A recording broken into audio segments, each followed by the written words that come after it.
Ipapakita ko sa inyo kung paano namin ginagawa yung coffee namin using mocha pot dito sa Vines Cafe. And so first is nilalagyan ko ng hot water yung aming mocha pot. So pinupuno ko siya mga loves, pero yung iba hindi pinupulo. So depende na po yan sa inyo. And nilagyan ko ng paper filter para ma-filter niya yung coffee. And next, yan, winaway ko na yung coffee. So, 20 grams yung ginagamit, or yung nilalagay namin dito pala mga loves. So, yung gamit namin na kape is Sagada Arabica mga loves. For 8 months already, and so far, so good, okay pa naman.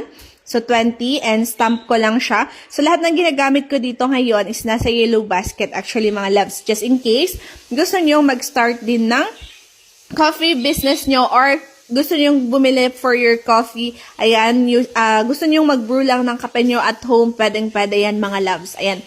After that, close natin yan ng maayos, and then, prepare ko lang yung aming conduction. So, yan. Kailangan namin ng conduction plate dito kasi hindi sakto doon sa stove na ginagamit namin. And ganyan lang siya, medium lang yung fire niya. Inaabot to ng 5 to 7 minutes. Brewing time niya. Depende kung gaano kalakas yung inyong apoy dyan. Ayan, so lumabas na yung ating coffee. And yan yung first na lumalabas. Crema niya yan, mga loves. Kung gusto nyo ng pinaka-concentrated na coffee shot, ayan, pwede nyong tanggalin siya within how many seconds. Pero sa amin kasi, syempre, is hindi masyado. So, hindi yung totally na concentrated. Kaya medyo inaano namin siya. Hanggang taas yan. Pero kung gusto ng customer super concentrated, then yan. Pwede nang tanggalin yan actually after that one. So, makakakuha ka na dyan ng mga 2 shots, ganon. 2 shots ng coffee.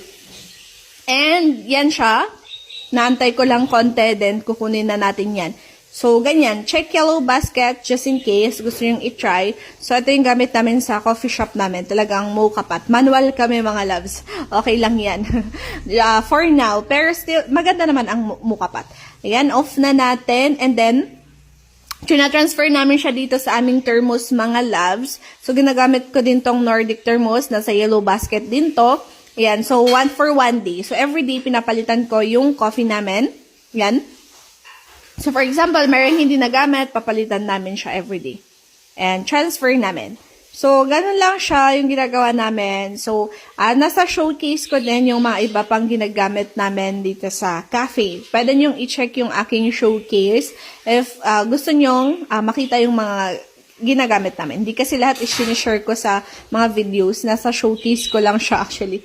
So, yun lang. Thank you for watching mga love.